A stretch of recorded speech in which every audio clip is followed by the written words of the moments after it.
കൂട്ടുകാരെ, എല്ലാവർക്കും നീച്ചൂസ് വേൾഡിൻ്റെ പുതിയൊരു വീഡിയോയിലേക്ക് സ്വാഗതം. എല്ലാവരും സുഖമായിട്ടിരിക്കുന്നെന്ന് വിശ്വസിക്കുന്നു. ഞങ്ങളിവിടെ സുഖമായിട്ടിരിക്കുകയാണ്. അപ്പോൾ എല്ലാവരും സന്തോഷത്തോടെയും ആരോഗ്യത്തോടെയും ഒക്കെ ഇരിക്കുക കേട്ടോ. ഇന്നത്തെ വീഡിയോയിൽ സംസാരിക്കുന്നത് നിങ്ങൾ ഇംപ്ലാന്റേഷൻ നടക്കുന്ന സമയത്ത് മസ്റ്റായിട്ട് ഫോളോ ചെയ്യേണ്ട ഒരു കാര്യത്തെ പറ്റിയിട്ടാണ്. ഇംപ്ലാന്റേഷൻ എന്ന് പറയുന്നത് ഫെർട്ടിലൈസ്ഡ് ആയിട്ടുള്ള എഗ്ഗ് നമ്മുടെ യൂട്രസിന്റെ ലൈനിങ്ങിൽ വന്ന് അറ്റാച്ച് ആകുന്ന ആ ഒരു പ്രോസസ്സാണ്. ഈ ഒരു അറ്റാച്ച് ആകുന്ന ഒരു പ്രോസസ്സ് അവിടെ നടന്നു കഴിഞ്ഞാലും ആ ഒരു എഗ്ഗ് ക്വാളിറ്റിയോടുകൂടി വളരണമെങ്കിൽ, ഫെർട്ടിലൈസ്ഡ് ആയിട്ടുള്ള ആ ഒരു എഗ്ഗ് എംബ്രിയോ ക്വാളിറ്റിയോടുകൂടി വളരണമെങ്കിൽ ആ എംബ്രിയോയ്ക്ക് വേണ്ടുന്ന പോഷക ഗുണങ്ങൾ നമ്മുടെ ശരീരത്തിൽ മസ്റ്റായിട്ട് ഉണ്ടാകേണ്ടത് അത്യന്താപേക്ഷിതമായിട്ടുള്ള ഒരു കാര്യമാണ്. അപ്പോൾ ഈ ഒരു വിറ്റമിൻസ് അല്ലെങ്കിൽ മിനറൽസ് നമ്മുടെ ശരീരത്തിൽ ഇല്ല എങ്കിൽ അത് നിങ്ങളിൽ മിസ്കാരേജ് ഉണ്ടാകുന്നതിന് കാരണമാകുന്നു. അതെന്തൊക്കെയാണെന്ന് നമുക്ക് നോക്കാം. വീഡിയോ നമുക്ക് സ്റ്റാർട്ട് ചെയ്യാം. നമ്മൾ പ്രഗ്നൻസി ട്രൈ ചെയ്യുന്ന സമയത്ത് ഒരു പ്രഗ്നന്റ് ആയിട്ടുള്ള ഒരു സ്ത്രീക്ക് അതിന്റെ ഒരു എംബ്രിയോ നറീഷ് ചെയ്യണമെങ്കിൽ, നല്ല ഹെൽത്തി ആയിട്ടുള്ള രീതിയിൽ ഗ്രോ ആകണമെങ്കിൽ അവരുടെ ശരീരത്തിൽ ഏറ്റവും കൂടുതൽ വേണ്ടതാണ് അയൺ, കാൽസ്യം, ഫോളിക് ആസിഡ്. ഈ അയണും കാൽസ്യം, ഫോളിക് ആസിഡും ആയിരിക്കും ഒട്ടുമിക്ക സ്ത്രീകൾക്കും ഈ ഒരു വിറ്റാമിൻ മെഡിസിൻ ആയിട്ട് നമ്മുടെ ഡോക്ടേഴ്സ് എഴുതി തരുന്നത്. പിന്നെ നമുക്ക് ബാക്ക് പെയിൻ, അതുപോലുള്ള ലെഗ് പെയിൻ പോലുള്ള ബുദ്ധിമുട്ടുകൾ ഉണ്ടെങ്കിൽ ഡോക്ടർ നമുക്ക് എഴുതുന്ന മറ്റൊരു സപ്ലിമെന്റ് ആയിരിക്കും വിറ്റമിൻ ഇ എന്ന് പറയുന്നത്. ബാക്കിയുള്ള എല്ലാ മെഡിസിനും നമുക്ക് കിട്ടുന്നത് നമ്മുടെ ശരീരത്തിലുള്ള മറ്റുള്ള റെക്കമെൻഡ് നമ്മുടെ ശരീരം ഏതൊക്കെ കാര്യങ്ങൾ ആവശ്യപ്പെടുന്നുണ്ടോ അതനുസരിച്ചിട്ടായിരിക്കും നമുക്ക് ബാക്കിയുള്ള മെഡിസിൻസ് കിട്ടുന്നത്.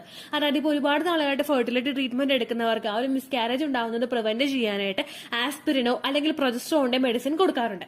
പ്രൊജസ്ട്രോണിന്റെ മെഡിസിൻ മൈൽഡ് ആയിട്ടുള്ള സ്പോട്ടിംഗ് ഉള്ളവർക്കും കൊടുക്കാറുണ്ട്. ആസ്പിരിൻ മെഡിസിൻ അവരുടെ മിസ്കാരേജ് ഉണ്ടാകുന്നത് ഒന്ന് പ്രിവെന്റ് ചെയ്യുന്നതിനും അവരുടെ പ്രഗ്നൻസി ഒന്ന് പ്രൊട്ടക്ട് ചെയ്യുന്നതിനും കൊടുക്കാറുണ്ട്.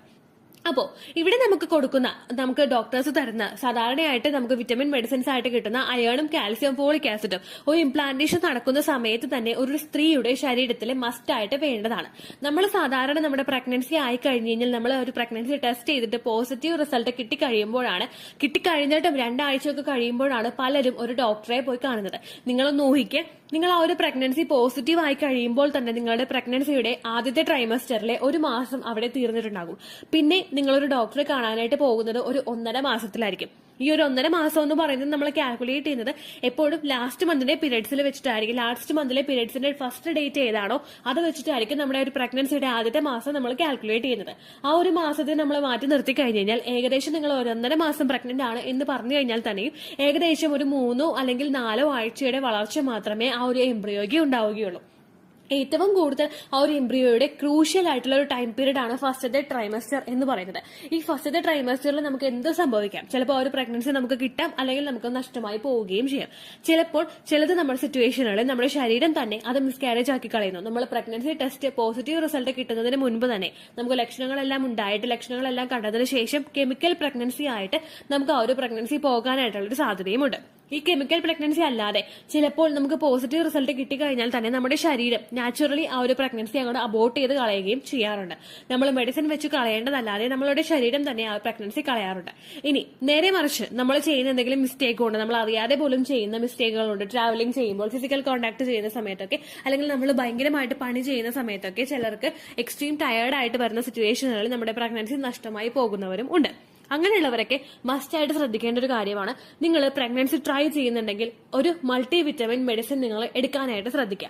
മൾട്ടി വിറ്റമിന്റെ മെഡിസിൻസ് സാധാരണയായിട്ട് പലരും പറയുന്ന ഒരു കാര്യമാണ്, ഡോക്ടേഴ്സ് എഴുതുന്ന മെഡിസിൻ കൂടാതെ നമ്മൾ വേറെ മെഡിസിൻസ് ഒന്നും എടുക്കുന്നില്ല. ചിലവരൊക്കെ മെഡിസിൻസ് ഒന്നും എടുക്കുന്നില്ല. നമ്മളിപ്പോൾ വീട്ടിലെ ഹെൽത്തി ആയിട്ടുള്ള ഭക്ഷണങ്ങൾ കഴിക്കുന്നുണ്ടെങ്കിൽ കൂടി തന്നെയും ചിലപ്പോൾ നമ്മുടെ ആ ഒരു എംബ്രിയോയ്ക്ക് വേണ്ടുന്ന റിക്വയർമെന്റ് അനുസരിച്ചിട്ടുള്ള വിറ്റമിൻസിന്റെ അളവ് ചിലപ്പോൾ നമ്മുടെ ശരീരത്തിൽ ആ ഒരു സപ്ലിമെന്റ്സ് എടുക്കുന്നതിൽ കൂടിയായിരിക്കും കിട്ടുന്നത്. അതായത് ഇപ്പൊ നമ്മളൊരു വീട്ടില് ചീര കഴിക്കുന്നു. നമ്മളെ വീട്ടിൽ ചീര കഴിക്കുമ്പോഴേക്കും നമ്മൾ ചീര മേടിച്ചുകൊണ്ട് വരുന്നത് മൊത്തത്തിൽ നമ്മളല്ല അവിടെ വേവിച്ചിട്ടെടുത്ത് ഉപ്പേരിയായിട്ടോ അല്ലെങ്കിൽ ഒലത്തിയായിട്ടോ കഴിക്കുന്നത് നമ്മൾ മാത്രമല്ല, നമ്മൾ ആ വീട്ടിലെ എല്ലാവർക്കും അതിന്റെ ഒരു പങ്ക് കൊടുക്കും. എല്ലാവരും ഷെയർ ചെയ്ത് നമുക്ക് കിട്ടുന്നത് ചിലപ്പോൾ ഒരു കൈപ്പിടിയിൽ ഒതുങ്ങുന്ന അത്രയും ആയിരിക്കും. ഇപ്പോ വേറെ എന്തൊക്കെയാണെങ്കിലും, ഫ്രൂട്ട്സ് ആണെങ്കിലും മറ്റുള്ള ഏതൊക്കെ കാര്യങ്ങളാണെങ്കിലും നമ്മൾ കഴിക്കുന്നതിനോടൊപ്പം മറ്റുള്ളവർക്കും അതിന്റെ ഷെയർ പോകാനായിട്ടുള്ള സാധ്യതകൾ വളരെയധികം കൂടുതലാണ്. ഇങ്ങനെയുള്ള സിറ്റുവേഷനിൽ നമ്മുടെ ബോഡി ഡിമാൻഡ് ചെയ്യുന്നത് എത്രത്തോളം വിറ്റമിൻസ് ആണോ അത് നമ്മുടെ ശരീരത്തിൽ എത്താതെ വരും. അപ്പോൾ നിങ്ങൾ ചെയ്യേണ്ടത് ഇംപ്ലാന്റേഷൻ നടക്കുന്ന സമയങ്ങളിലും അതുപോലെ തന്നെ നിങ്ങൾ പ്രഗ്നൻസി ട്രൈ ചെയ്യുന്ന സമയങ്ങളിലും കഴിവതും നിങ്ങൾ മൾട്ടി വിറ്റമിന്റെ മെഡിസിനുകൾ കഴിക്കാനായിട്ട് ശ്രദ്ധിക്കുക. എന്റെ മോള് താഴെ കിടന്ന് ഭയങ്കര കളിയാണ് കേട്ടോ. 4.5 വയസ്സുള്ള കുട്ടിയാണ്. അവളോട് പറഞ്ഞു കഴിഞ്ഞാൽ അവൾക്ക് അങ്ങനെ അവള് മനസ്സിലാക്കില്ല. അവൾ കളിക്കേണ്ട പ്രായമാണല്ലോ, അതുകൊണ്ടാണ് കേട്ടോ ആ ഒരു ഡിസ്റ്റർബൻസ് നിങ്ങൾക്ക് ഉണ്ടാകും. നിങ്ങളൊന്നും വിചാരിക്കരുത് കേട്ടോ. അപ്പോൾ നിങ്ങൾക്ക് എത്രത്തോളം മൾട്ടിവിറ്റമിനുകൾ എടുക്കാൻ പറ്റുമോ അത് നിങ്ങൾ പ്രഗ്നൻസി ട്രൈ ചെയ്യുന്ന തുടങ്ങുന്നതിന് മുൻപ് മുതൽ തന്നെ നിങ്ങൾ എടുത്തുകൊണ്ടിരിക്കുക. സാധാരണയായിട്ട് ഈ മൾട്ടിവിറ്റമിന്റെ മരുന്നുകൾ നമ്മൾ എടുക്കുമ്പോഴേക്കും ഒരു പ്രഗ്നൻസി ട്രൈ ചെയ്യുന്ന ഒരാളാണെങ്കിൽ ഈ അയേണും കാൽസ്യവും ഫോളിക് ആസിഡും മെഡിസിനുകളും നമ്മൾ എടുക്കുമ്പോഴേക്കും ഈ മൾട്ടിവിറ്റമിനുകളിലൂടെ തന്നെ നിങ്ങളുടെ ശരീരത്തിൽ ഒരുപാട് വിറ്റമിൻസ് കടന്നു വരുന്നതിന് അത് സഹായിക്കുന്നു. നിങ്ങളുടെ അണ്ടം ക്വാളിറ്റിയോടുകൂടി വളരുന്നതിനും നിങ്ങളുടെ ആ ക്വാളിറ്റിയോടുകൂടി വന്ന അണ്ടം ആ ഒരു ഹെൽത്തി ആയിട്ടുള്ള സ്പേമുമായിട്ട് ജോയിൻ ചെയ്തിട്ട് നിങ്ങളിൽ ഉണ്ടാകുന്ന ആ ഒരു എംബ്രിയോയ്ക്ക് നല്ലതുപോലെ ക്വാളിറ്റി ഉണ്ടാവുന്നതിനും ആ ഒരു സിറ്റുവേഷനായിട്ട് പൊരുത്തപ്പെട്ട് മിസ്കാരേജ് ഉണ്ടാകുന്നത് പ്രിവെന്റ് ചെയ്യുന്നതിനും അത് നിങ്ങളെ സഹായിക്കുന്നു. സാധാരണയായിട്ട് ഇപ്പോൾ ഡോക്ടേഴ്സ് എഴുതുമ്പോഴേക്കും ചില മെഡിസിനുകൾ, അതായത് ഫോളിക് ആസിഡും അയേണും ചിലപ്പോൾ കമ്പൈൻ ചെയ്തിട്ടായിരിക്കും മെഡിസിൻ വരുന്നത്, കാൽസ്യം സെപ്പറേറ്റ് ആയിട്ടായിരിക്കും നമുക്ക് മെഡിസിൻ വരുന്നത്. അങ്ങനെയാണെങ്കിൽ നിങ്ങൾ ആ ഒരു സപ്ലിമെന്റ് കൃത്യമായിട്ടുള്ള സമയത്ത് എടുക്കാനായിട്ട് നിങ്ങൾ ശ്രദ്ധിക്കുക. അതല്ലെങ്കിൽ നിങ്ങൾ പ്രഗ്നൻസി ട്രൈ ചെയ്യുന്നവരാണെങ്കിൽ നിങ്ങൾ ഒരു ഡോക്ടറെ കണ്ടിട്ട് ഈ ഒരു മെഡിസിനുകൾ എഴുതി മേടിക്കാം. ഫിസിഷ്യനെ കണ്ടിട്ടാണെങ്കിലും നിങ്ങൾക്ക് മൾട്ടിവിറ്റമിന്റെ മെഡിസിനുകൾ എഴുതി മേടിക്കാവുന്നതാണ്. ആ ഒരു മെഡിസിൻ നമുക്ക് അതിന്റെ ഒരു പ്രിസ്ക്രിപ്ഷൻ കിട്ടിക്കഴിഞ്ഞ് കഴിഞ്ഞാൽ നിങ്ങൾക്ക് പിന്നെ ആ ഒരു മെഡിസിൻ ഒരു 3, 4, 5, 6 മാസം വരെ നിങ്ങൾക്ക് കഴിക്കാവുന്നതാണ്. ഈ ഒരു മെഡിസിൻ നമ്മൾ കഴിക്കുന്ന ആ ഒരു സമയത്ത് നമ്മുടെ ആ ഒരു പ്രഗ്നൻസി, ഇപ്പൊ നിങ്ങൾ പോലും പ്ലാൻ ചെയ്യാത്ത ഒരു സമയത്ത് നിങ്ങൾക്ക് പ്രഗ്നൻസി ഉണ്ടായി കഴിഞ്ഞു കഴിഞ്ഞാൽ അത് ഒരു കെമിക്കൽ പ്രഗ്നൻസി വന്നിട്ട് മിസ്കാരേജ് ആയി പോകുന്നത് പ്രിവെന്റ് ചെയ്യാനായിട്ട് അത് സഹായിക്കുന്നു. ഇപ്പോൾ ഫോളിക് ആസിഡിന്റെയും അയേണും അടങ്ങിയിട്ടുള്ള ഒരു മെഡിസിൻ ആണ് നിങ്ങൾക്ക് കിട്ടുന്നതെങ്കിൽ ആ ഒരു മെഡിസിൻ നിങ്ങൾക്ക് രാവിലത്തെ സമയത്തോ ഉച്ചക്കത്തെ സമയത്തോ എടുക്കാവുന്നതാണ്. കാൽസ്യത്തിന്റെ മെഡിസിൻ നിങ്ങൾക്ക് രാത്രി സമയത്തും എടുക്കാവുന്നതാണ്. നിങ്ങൾ മസ്റ്റ് ആയിട്ട് ശ്രദ്ധിക്കേണ്ട ഒരു കാര്യം, ഇങ്ങനെ നിങ്ങൾക്ക് മെഡിസിൻ കിട്ടുന്നുണ്ടെങ്കിൽ 2 മെഡിസിനുകൾ ഒരുമിച്ച് എടുക്കുന്ന ഒരു പ്രവണത ഉണ്ടെങ്കിൽ അത് കംപ്ലീറ്റ് ആയിട്ട് അങ്ങനെ നിർത്താം കേട്ടോ. അതായത് കാൽസ്യം എടുക്കുന്ന സമയത്ത് ഫോളിക് ആസിഡും അയേണിന്റെയും സപ്ലിമെന്റ്സ് നിങ്ങൾ എടുക്കരുത്. കാരണം നിങ്ങളുടെ ശരീരത്തിൽ ആ ഒരു ന്യൂട്രിയൻസിന്റെ അബ്സോർപ്ഷൻ അവിടെ കൃത്യമായിട്ട് നടക്കില്ല. അതുകൊണ്ടാണ് ഈ 2 മെഡിസിനുകൾ നിങ്ങൾ സെപ്പറേറ്റ് ആയിട്ട് എടുക്കാനായിട്ട് ശ്രദ്ധിക്കാം. നിങ്ങൾ പ്രഗ്നൻസി ട്രൈ ചെയ്യുന്നവരാണെങ്കിൽ ഒരു ഗൈനക്കോളജിസ്റ്റിനെ പോയി കാണുന്നില്ലെങ്കിൽ നിങ്ങൾ ഒരു ഫിസിഷ്യനെ കണ്ടിട്ടാണെങ്കിലും നിങ്ങൾ പ്രഗ്നൻസി ട്രൈ ചെയ്യുന്നുണ്ട്, അപ്പോൾ വിറ്റമിൻ മരുന്നുകൾ കഴിക്കണമെന്ന് ആഗ്രഹമുണ്ട്, അങ്ങനെയുള്ളപ്പോഴേക്കും നിങ്ങൾ വിറ്റമിൻസിന്റെ മെഡിസിൻ നിങ്ങൾക്ക് മേടിച്ച് കഴിക്കാവുന്നതാണ്. അതല്ലെങ്കിൽ നിങ്ങളുടെ അവിടെ പ്രൈമറി ഹെൽത്ത് സെന്ററുകളോ അല്ലെങ്കിൽ ആശാ വർക്കർമാരോ ഉണ്ടെങ്കിൽ അവരോട് നിങ്ങൾക്ക് പറഞ്ഞിട്ട് ആ ഒരു മെഡിസിൻ മേടിച്ച് കഴിക്കാവുന്നതാണ്. അവർ നിങ്ങൾക്കൊരു മെഡിസിൻ എടുത്തുകൊണ്ട് വരുന്നത് ഒരു ഡോക്ടറുടെ കൂടി ഒപ്പീനിയൻ ചോദിച്ചിട്ടായിരിക്കും. അപ്പോൾ നിങ്ങൾക്ക് ആ ഒരു മെഡിസിൻ നല്ലതുപോലെ കഴിക്കാനായിട്ട് സാധിക്കും. ഇംപ്ലാന്റേഷൻ നടക്കുന്ന സമയത്ത് നിങ്ങൾ ഇത്തരത്തിലുള്ള മൾട്ടിവിറ്റമിനുകൾ ആ ഓരോ സമയത്തും എടുക്കുന്നുണ്ടെങ്കിൽ അതിലൂടെ നിങ്ങൾക്ക് നിങ്ങളുടെ പ്രഗ്നൻസി സക്സസ്ഫുൾ ആയിട്ട് മുൻപോട്ട് കൊണ്ടുപോകുന്നതിന് സഹായിക്കുന്നു. ബാക്കിയുള്ള മിസ്കാരേജ് ഉണ്ടാവുന്നതിനുള്ള കാരണങ്ങളെ ഒന്ന് ഓവർകം ചെയ്തിട്ട് നിങ്ങളുടെ എംബ്രിയോയെ സപ്പോർട്ട് ചെയ്യുന്നതിനും ഈ മൾട്ടിവിറ്റമിനുകളുടെ മരുന്നുകൾ നിങ്ങൾ എടുക്കുന്നത് നിങ്ങളെ സഹായിക്കുന്നു.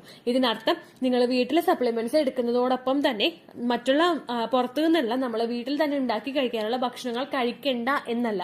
അത് നാച്ചുറൽ ഫോമിലൂടെ നിങ്ങൾക്ക് കിട്ടുന്ന വിറ്റമിനുകളാണെങ്കിൽ ഇത് നിങ്ങളുടെ ക്യാപ്സ്യൂളിന്റെ രൂപത്തിൽ എടുക്കുന്ന വിറ്റമിനുകളാണ് എന്നാണ് അർത്ഥം.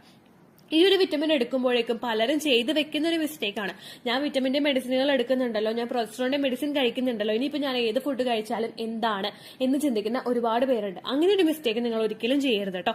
നിങ്ങൾ വിറ്റമിന്റെ മരുന്നുകൾ കഴിക്കുന്നുണ്ടെങ്കിൽ അതോടൊപ്പം തന്നെ വീട്ടിലുണ്ടാക്കിയിട്ടുള്ള ഹെൽത്തി ആയിട്ടുള്ള ഭക്ഷണങ്ങളും കൂടി നിങ്ങൾ കഴിക്കാനായിട്ട് ശ്രദ്ധിക്കുക. അത് കഴിക്കാതെ പുറത്തുനിന്നുള്ള ഭക്ഷണങ്ങളൊക്കെ കഴിച്ചിട്ട് വിറ്റമിന്റെ മെഡിസിൻ നിങ്ങൾ കഴിക്കുകയാണെങ്കിൽ ഒരിക്കലും നിങ്ങൾക്ക് ആ ഒരു ബെനിഫിറ്റ് കിട്ടില്ല. മറ്റുള്ള വീട്ടിലുണ്ടാക്കുന്ന ഭക്ഷണങ്ങൾ നമ്മൾ കഴിക്കുമ്പോഴേക്കും ഡയറക്റ്റ് ആയിട്ട് നമുക്ക് കിട്ടുന്ന ഒരു പ്രോട്ടീൻ ആണ് നമ്മളുടെ ശരീരത്തിലോട്ട് എത്തുന്നത്. ഇത് നമ്മളൊരു മെഡിസിന്റെ രൂപത്തിൽ എത്തുമ്പോഴേക്കും നമ്മളുടെ ശരീരത്തിലെ റിക്വയർമെന്റിനെ ഫുൾഫിൽ ചെയ്യാനായിട്ട് ഈ മരുന്നുകൾ എടുക്കുന്നത് നമ്മളെ സഹായിക്കുന്നു. അതുപോലെ തന്നെ നമ്മുടെ ബോഡിയെ ഒന്ന് സപ്പോർട്ട് ചെയ്ത് കൊടുക്കാനായിട്ട് നമ്മൾ വീട്ടിലുണ്ടാക്കുന്ന ഹെൽത്തി ആയിട്ടുള്ള ഭക്ഷണങ്ങൾ കഴിക്കുന്നത് നമ്മളെ സഹായിക്കുന്നു.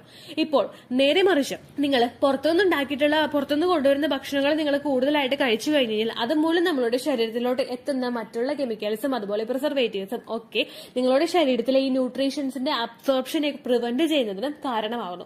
അപ്പോൾ നിങ്ങൾ ആ ഒരു തെറ്റ് ചെയ്യുന്നത് കംപ്ലീറ്റ് ആയിട്ട് അവോയ്ഡ് ചെയ്യാം കേട്ടോ.